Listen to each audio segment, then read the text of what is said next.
Amados irmãos, é um privilégio estar mais uma vez compartilhando a palavra do Senhor com vocês. Hoje nós daremos sequência ao estudo da carta aos Filipenses, continuando as explanações que ontem foram feitas pelo seminarista Vinícius. Ontem o seminarista Vinícius pôde nos apresentar uma panorâmica a respeito dessa carta e fazer breves explanações a respeito da mesma. Hoje nós daremos sequência então a esse projeto, que é podermos estudar todos juntos o livro, a carta aos Filipenses. E antes de nós iniciarmos propriamente dito a parte que nos coube explanar neste dia, eu gostaria de rememorar alguns pontos bastante relevantes, importantes a respeito dessa carta.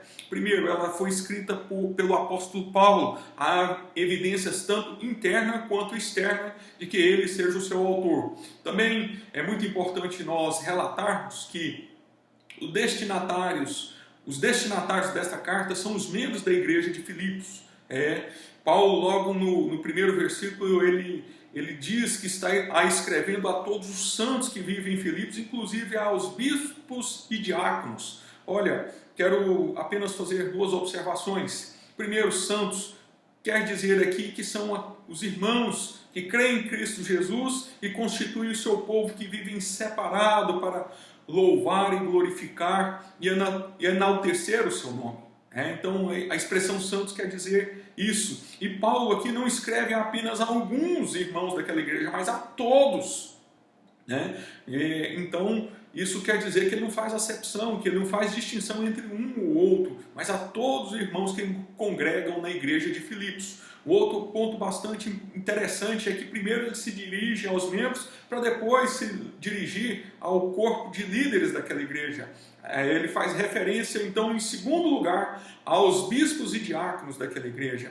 Isso nos remete ao seguinte ponto: o mais importante na visão de Paulo não são os líderes, mas os liderados. Primeiro ele trata com os liderados, depois com os líderes. E isso nos dá a tônica do ministério de Paulo. Qual a finalidade dos líderes? A finalidade dos líderes, meus irmãos, é servir aos liderados. A finalidade do líder é servir a equipe e está em plena consonância com os atuais estudos de liderança do momento, onde nós temos que um dos princípios de liderança é o líder servo. Ele vive para servir os seus comandados. Essa é a nova dinâmica de todos que acompanham o estudo sobre liderança.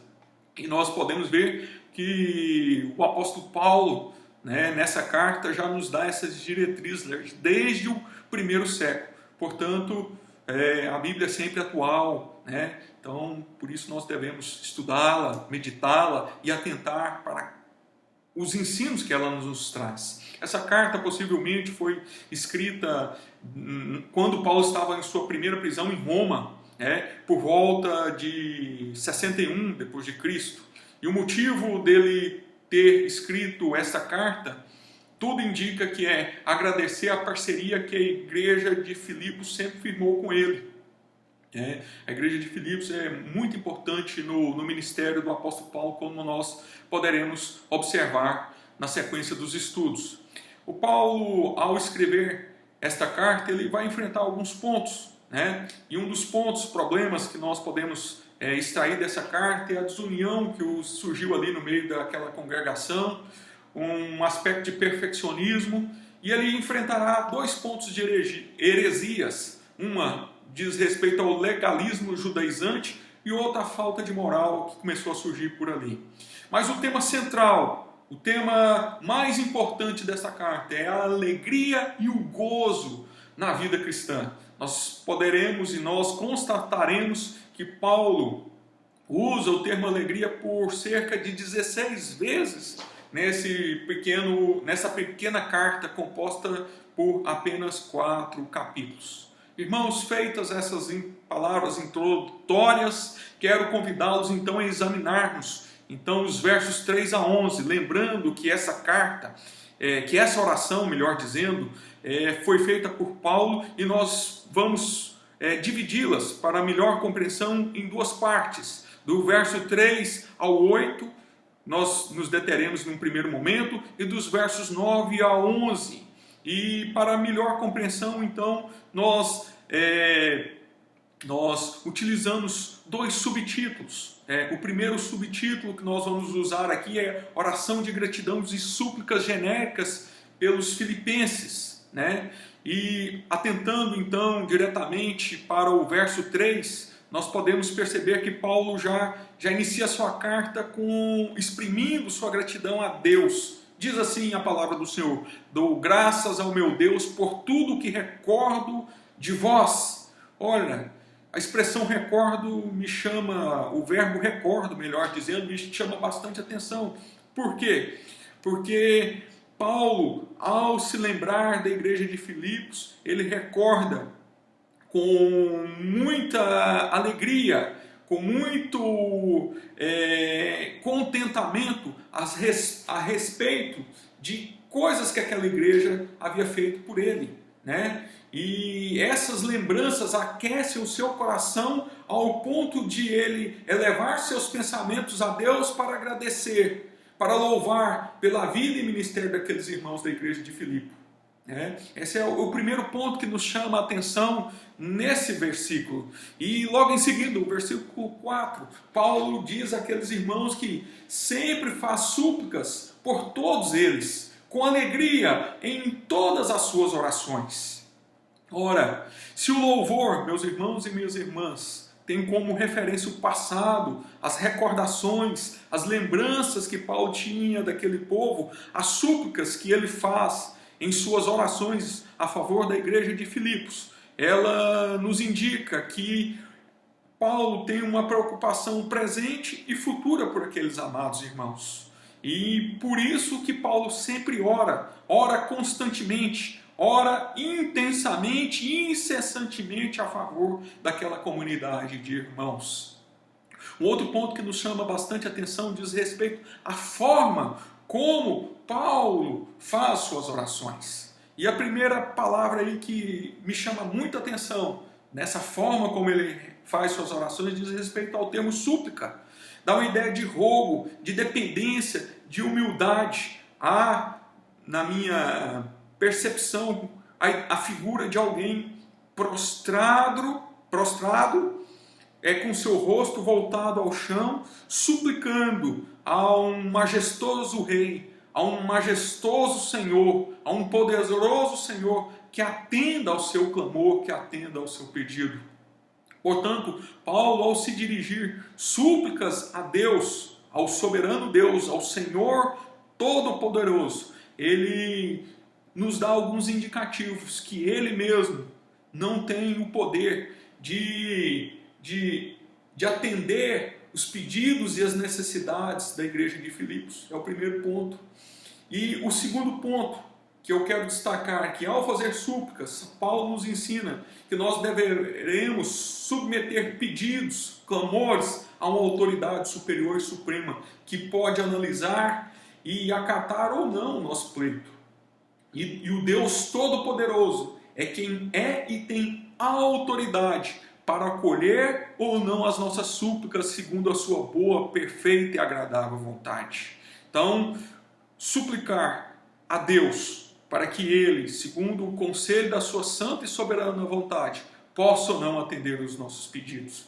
E o mais importante aqui, meus irmãos, é que Paulo não faz isso de maneira pesada, tristonha, enfadonha, mas a forma como ele ora é a forma de alegria, de contentamento, em poder se dirigir a Deus e em poder se dirigir a Deus a favor de irmãos tão amados e tão queridos, que são aqueles que congregam ali então na igreja de Filipos. E só um parênteses aqui, Paulo vai mencionar o termo alegria e regozijo em diversas vezes. Aqui no versículo 4 nós podemos já perceber o primeiro destaque a esse termo, mas no versículo 18 ainda do capítulo 1, Paulo vai dizer que que sente-se profundamente alegre em Jesus ser proclamado, ele se regozija com a fé dos irmãos, ele se regozija e se alegra com a unidade da igreja, ele se regozija quando nós passamos por sofrimentos por amor a Cristo e pelo nome de Cristo.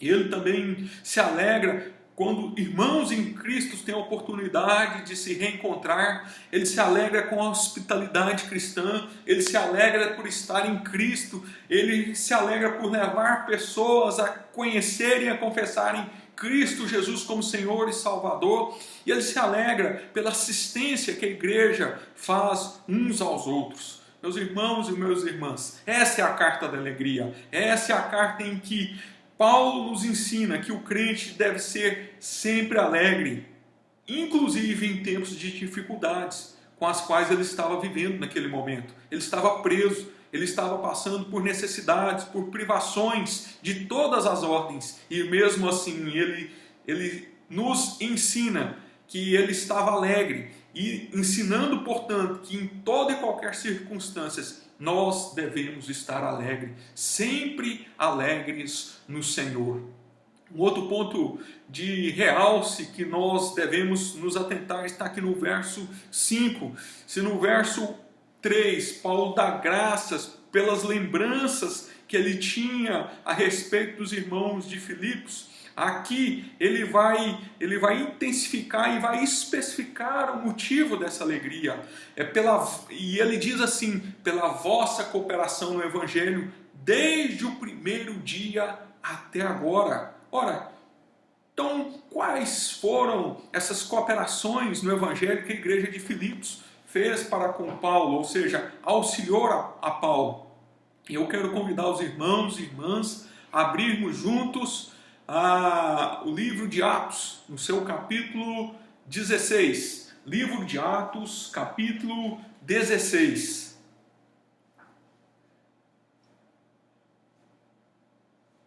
Muito bem, irmãos, espero que todos já tenham aberto o livro de Atos.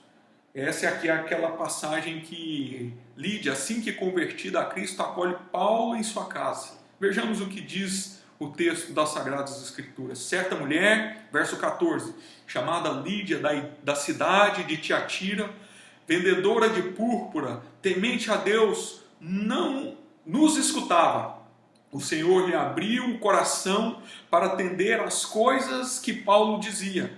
Verso 15, depois de ser batizada, ela e toda a sua casa nos rogou, dizendo: se julgais que eu sou fiel ao Senhor, entrai em minha casa e aí ficai.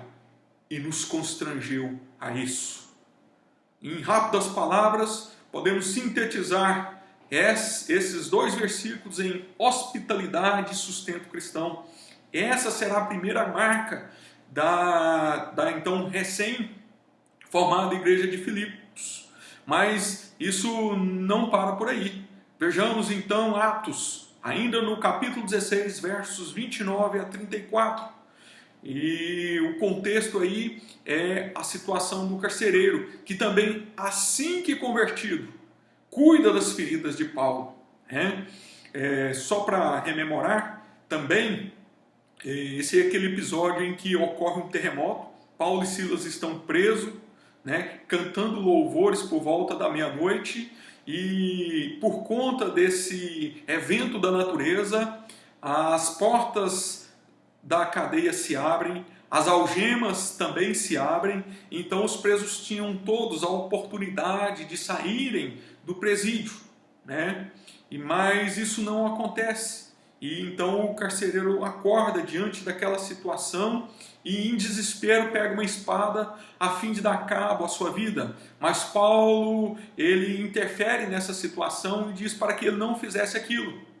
E aí, verso 29, o carcereiro, tendo pedido uma luz, entrou precipitadamente trêmulo e prostrou-se diante de Paulo e Silas. Depois, trazendo para fora, disse: Senhores, que devo fazer para que seja salvo? Responderam-lhe Paulo e Silas: crê no Senhor Jesus e serás salvo tu e tua casa. E lhe perguntaram a palavra de Deus e a todos, e pregaram a palavra de Deus a todos e aos de sua casa, naquela mesma hora da noite, cuidando deles. Quem? O carcereiro lavou-lhes os vergões dos açoites. A seguir, foi ele, o carcereiro, batizado por Paulo e Silas e todos os seus. Então, levando-os, o carcereiro levou Paulo e Silas para sua própria casa, lhes pôs à mesa e com todos os seus manifestava grande alegria por terem crido em Deus. Esse é um importante episódio narrado pelas Sagradas Escrituras, mas o foco que eu quero dar aqui é o cuidado que o carcereiro teve para com Paulo. Veja só, ele poderia muito bem não ter tocado em Paulo, poderia só apenas ter crido no Senhor Jesus e ser salvo ele e a casa dele, mas ele se preocupou em cuidar, em zelar, em curar as feridas que o apóstolo Paulo tinha por conta dos açoites que foram feitos nele.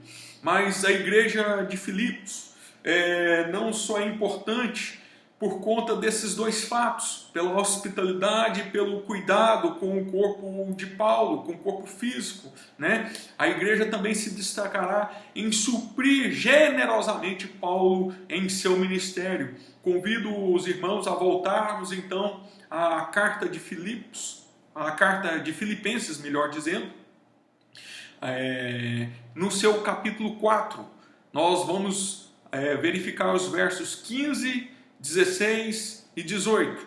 Eis assim o que diz as Sagradas Escrituras. E sabeis também vós, ó Filipenses, que no início do Evangelho, quando partir da Macedônia, nenhuma igreja se associou comigo no tocante a dar e receber, senão unicamente vós.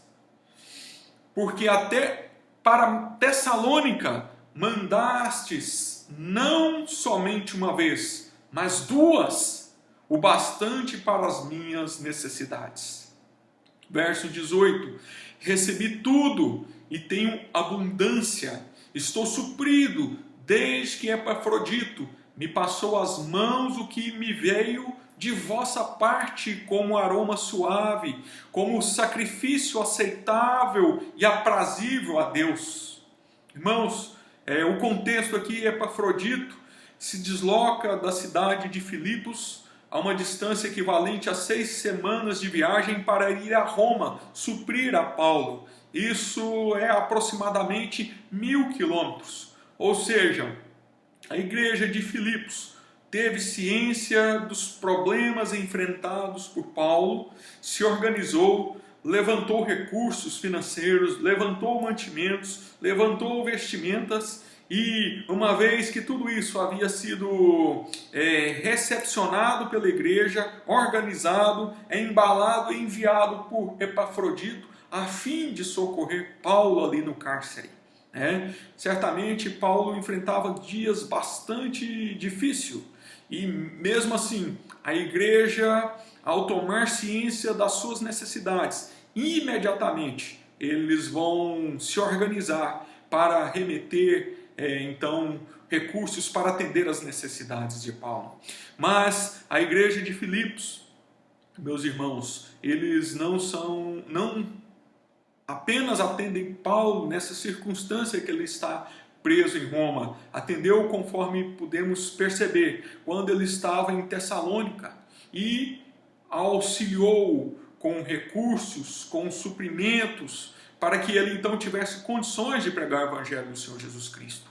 Mas em 2 Coríntios também nós vamos ver 2 relatos dos auxílios destinados da igreja de Filipos a Paulo, para supri-lo naquele campo missionário também. Vejamos o que diz 2 Coríntios, capítulo 8, versos 1 a 4. Diz assim a palavra do Senhor: também, irmão, vos fazemos conhecer a graça de Deus concedida às igrejas da Macedônia, porque no meio de muita prova de tribulação, manifestaram abundância de alegria, e a profunda pobreza deles superabundou em grande riqueza da sua generosidade.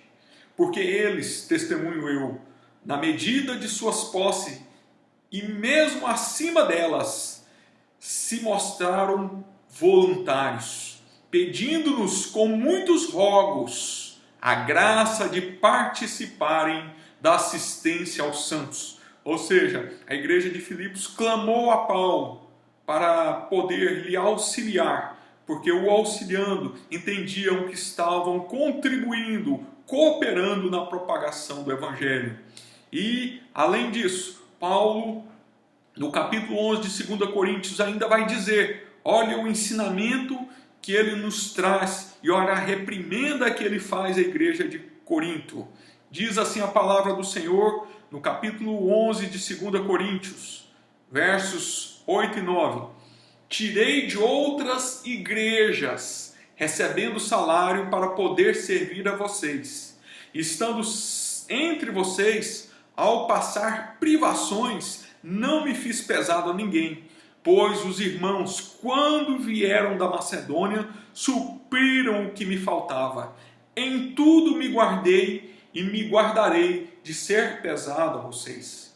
A igreja de Corinto, além de complicada, era uma igreja extremamente com as mãos fechadas. Elas não apoiavam financeiramente o apóstolo Paulo.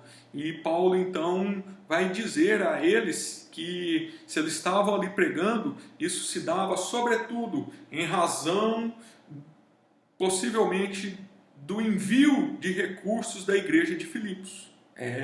A igreja de Filipos então é uma igreja que coopera com Paulo em muitos momentos, ou seja, desde o primeiro dia que Paulo então tem contato com Lídia até o momento em que ele estava em Corinto levando a palavra de Deus. E a igreja então, só recapitulando, ela auxilia com hospitalidade, ela supre as necessidades financeiras de Paulo, ela cuida fisicamente de Paulo, como o carcereiro fez, ou seja, é uma igreja que se importa, é uma igreja que sai do campo do conhecimento e do verbalizar para o campo da ação, da prática e do investimento em favor do reino de Deus. Por isso que Paulo recorda com gratidão a Deus pela vida dos irmãos de Filipos, de todos os irmãos de Filipos. E por conta desse ministério desenvolvido pela igreja de Filipos, Paulo, no verso 6,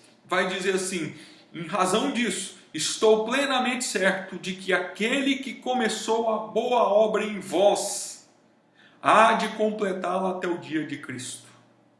Primeiro destaque que quero fazer aqui é sobre boa obra. Jesus, lá em João capítulo 6, versos 29, responde assim, a boa obra de Deus é esta, que vocês creiam naquele que Ele enviou. A boa obra de Deus é esta, que vocês creiam em Jesus Cristo. E Paulo aqui, nesse versículo, está dizendo que aquele, ou seja, uma referência a Deus Pai, que começou a boa obra em vós, ou seja, nós sabemos, conforme relatos, no capítulo, lá em Efésios, a carta aos Efésios, que Deus na eternidade, Ele já projetou a nossa eleição, Ele já projetou separar um povo para que fosse seu. Então, essa boa obra a qual Paulo se refere, que começa lá na eternidade por Deus Pai, e ela se completará, ou seja, ela se consumará plenamente com a volta do nosso Senhor Jesus Cristo, ou seja, o dia de Cristo Jesus. E Paulo está convicto que aqueles irmãos de Filipos, os irmãos filipenses, eles são um povo remido, lavado pelo sangue do Senhor, e eles estarão e participarão para todo sempre da obra do Senhor. Vejam quão profundo é isso, meus irmãos, porque os nossos frutos revelam as nossas raízes, e é isso que Paulo está externando aqui nesse verso 6. E um outro ponto importante, muitas vezes nós começamos projetos e não damos sequência, mas a obra do Senhor, ela é perfeita, ela tem começo, meio e fim, e não ficará inacabada, ela se completará no dia em que Jesus retornar para buscar os seus escolhidos, para, enfim, para completar a obra que o Deus Pai já iniciou na eternidade. Verso 7. Aliás, diz Paulo, é justo que eu assim pense de vós, ou seja, que eles são um povo eleito, porque vocês são participantes comigo da graça de Deus. Ou seja, o que Paulo está querendo dizer aqui é que Paulo acredita que os irmãos de Filipos serão alvo da obra salvífica de Cristo, porque eles dão mostras do amor pela propagação do Evangelho, especialmente pelo fato de subsidiar Paulo, especialmente na propagação da palavra do Senhor Jesus. A igreja de Filipos está com Paulo, quer ele esteja preso, quer ele esteja na defesa e confirmação do Evangelho. É o que nós vamos ver aqui ainda no verso 7. Porque vos trago no coração, seja nas minhas algemas, seja na defesa e confirmação do Evangelho. Algemas, ou seja, quando Paulo está preso, propriamente, né? E Epafrodito realmente sai de Filipos no intuito de levar recursos a Paulo. Ou seja, Paulo preso, e a igreja de Filipenses o auxiliando, o mantendo, o sustentando, o suprindo. E também ela está com ele quando ele está na defesa do Evangelho. Por exemplo, quando ele estava em Tessalônicas, quando ele estava em Corinto, propagando e defendendo a palavra do Senhor, a palavra da verdade, sobretudo se contrapondo às heresias que já existiam ali no primeiro século. É essa a tônica que esse versículo nos ensina. E Paulo, no verso 8, concluindo essa primeira parte, vai dizer assim: pois Deus é testemunha da saudade que tenho de todos vocês, na terna misericórdia de Cristo Jesus. Palavra talvez mais importante aqui, que exprime o profundo amor de Paulo e a saudade intensa que ele tinha dos irmãos de Filipos, está na expressão terna misericórdia de Cristo. Essa expressão, só para nós entendermos com o que ela quer dizer, se assemelha ao seguinte: o coração de Cristo, o amor que Cristo tem por sua igreja, por seu povo, é extremamente grande. Tanto é verdade que ele se despiu da sua glória, se tornou homem, padeceu aqui neste mundo, foi levado à cruz, morreu, vertendo o seu sangue precioso por amor de todos os seus eleitos, e ao terceiro dia ressurgiu. Então, só quem tem um profundo amor passa por todo esse calvário, por toda essa dificuldade. Então, essa é a expressão máxima do amor do Senhor pela sua igreja. E por isso Paulo vai nos dizer assim, que o mesmo amor que Cristo tem pela sua igreja, esse mesmo amor ele tem pela igreja de Filipos. É como se houvesse um transplante. Esse amor que há no coração de Cristo é colocado então dentro do corpo de Paulo, e com esse mesmo amor ele ama a igreja, os irmãos de Filipos. Então a expressão, ela quer dizer, quer significar esse profundo amor de Paulo pelos irmãos de Filipos. Agora, nos voltando as nossas atenções então para os versos 9 a 11, nós aqui colocamos como subtítulo oração específica pelos filipenses. E agora passo a explicar por que entendo que aqui há uma oração específica. E Paulo já inicia então essa parte, assim dizendo no verso 9: e também faço esta oração, que o vosso amor aumente mais e mais em pleno conhecimento e toda a percepção, para aprovardes as coisas excelentes e serdes sinceros e inculpáveis para o dia de Cristo. Primeiro realce que quero dar diz respeito à expressão vosso amor aumente mais e mais. Ainda que seja notório o amor da igreja de Filipos, ele deverá crescer sempre, ele não poderá estacionar, ele não poderá ser mantido, mas ao contrário disso, ele tem que crescer sempre mais e mais. É isso que Paulo está nos revelando aqui. E para que esse amor cresça mais e mais, ele se fará através de como? Através do conhecimento, através da percepção. E 1 Coríntios 8, verso 3 nos ensina o seguinte, que se alguém ama a Deus, esse é conhecido por ele. Ou seja, o amor, para que seja pleno, para que seja firme, ele está baseado em conhecer, em se conhecer. 1 Coríntios, capítulo 13, verso 6, diz assim: o amor se alegra com a verdade.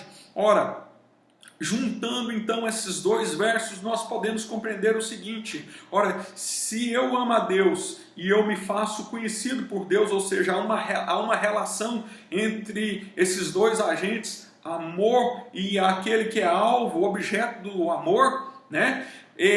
Para que esse amor se manifeste em plena alegria, ele tem que estar embasado na verdade.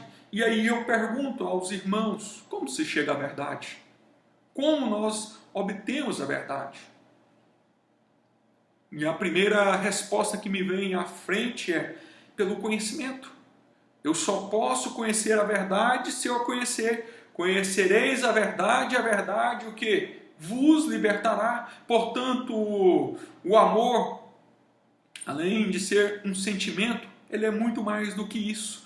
E o amor tem a ver com racionalidade também, tem a ver com conhecimento, com investigação, com vivência e com convivência. Então, para de fato e de verdade nós amarmos alguém, nós amarmos a Deus, nós precisamos conhecê-lo. Para amarmos uma pessoa, nós precisamos conhecê-la, nós precisamos conviver com essas pessoas, não é verdade? E como eu convivo com Deus? Lendo a sua palavra, orando e meditando constantemente nela e orando ao nosso Deus incessantemente. E como eu conheço uma pessoa passando a conviver e a vivenciar as suas experiências. E um outro aspecto importante é que esse amor também tem que ser pautado em percepção.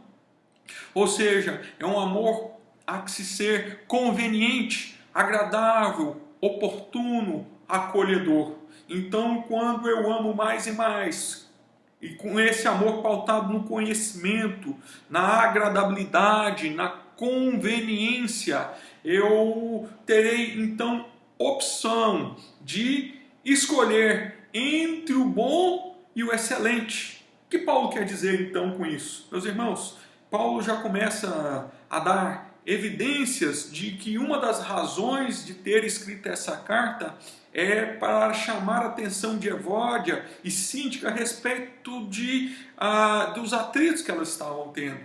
Havia uma desunião ali. Então Paulo, já na sua oração, de forma bastante específica, já começa a dar os primeiros sinais de ensinamento àquela igreja, especificamente àquelas irmãs, dizendo que o amor deve se aumentar, dizendo que esse amor deve estar pautado no conhecimento, deve ser agradável, ou seja, ainda que nós tenhamos pensamentos distintos, ainda que nós tenhamos posicionamentos divergentes, nós temos que entender que nós temos que buscar a unidade, e a unidade se dá em Cristo Jesus, e Ele é o pleno conhecimento, Ele é o pleno amor, Ele é pleno, e por ser pleno nós temos que buscá-lo para que, ainda que a nossa igreja, os nossos irmãos tenham posicionamentos e visões distintas, nós em Cristo possamos nos convergir. E uma vez que convergimos em Cristo, é certo que as nossas escolhas, elas se darão de maneira excelente, porque nós deixaremos de achar o que é bom para mim, o que é bom para você, e passaremos a optar por aquilo que é excelente, não para mim ou para você, mas para o reino. Ou seja, as nossas escolhas serão superiores a partir do momento que nós nos convergimos em Cristo Jesus. E Paulo fala para aprovardes as coisas excelentes e serdes sinceros e inculpáveis. A palavra sincero aqui, amados irmãos e amadas irmãs, ela quer dizer pureza, sem rachadura. Me permita trazer então uma figura que possa ilustrar muito bem isso. Naquela época era comum a comercialização de vasos. E muitas vezes os vasos tinham rachaduras, defeitos. E os comerciantes, para encobrir então esses defeitos nos vasos, eles passavam cera nesses referidos objetos. Para quê? Para encobrir os defeitos existentes. E uma das maneiras de se descobrir se o vaso tinha ou não defeito era pegar o vaso e colocá-lo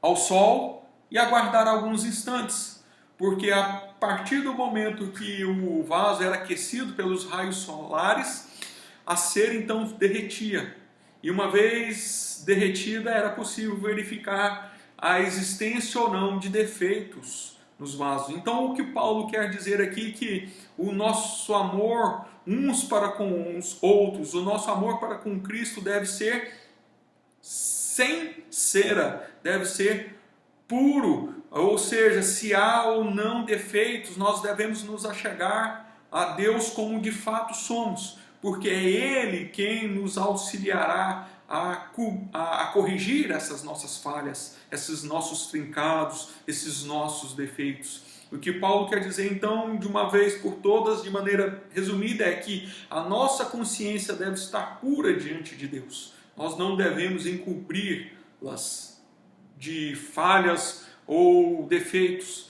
E Paulo, em seguida, utiliza um outro termo, uma outra expressão, que é inculpáveis, ou seja, que não sejamos motivo de escândalo ou tropeço, quer na igreja, quer para o mundo que está olhando para nós. E a junção então dessa palavra, dessas duas palavras, dessas duas expressões, sincero e inculpáveis, nos dá uma amostra de como deve ser o proceder do cristão. Deve ser um proceder que guarde pureza em sua consciência diante de Deus e que não permita que as suas atitudes possam causar escândalo à igreja do Senhor e levem pessoas a tropeçar. E essas duas expressões canalizam então para o verso 11, para que nós sejamos cheios do fruto de justiça. Ora, se nós somos pessoas com consciência pura diante de Deus, se nós não levamos pessoas a tropeçarem, se nós não somos objeto de escândalo, tanto para a igreja quanto para o mundo que nos olha, então é certo que nós seremos pessoas cheias do fruto da justiça. E o que quer dizer essa expressão? Esta expressão quer dizer que nós devemos ter uma vida reta, né? Se nós olhamos para um laranjal, o que vai nos chamar a atenção são seus pés, sim, mas mais importante que os pés de laranja são os frutos que esses pés de laranja produzem, são propriamente a laranja, né? Então, quando o mundo olha para nós, ele requer ver em nós que sejamos sinceros, que sejamos inculpáveis, ou seja, que nós não provoquemos escândalos, que as nossas condutas sejam retas, exemplares diante dos irmãos, diante de Deus e diante do mundo. E como nós, alcançaremos esse fruto de justiça, essa vida exemplar, essa vida reta, essa vida sincera, ou seja, sem rachaduras, sem trincados, e que não provoque o escândalo das pessoas, mediante a ação de Cristo Jesus, cheios do fruto de justiça, o qual é mediante Jesus Cristo.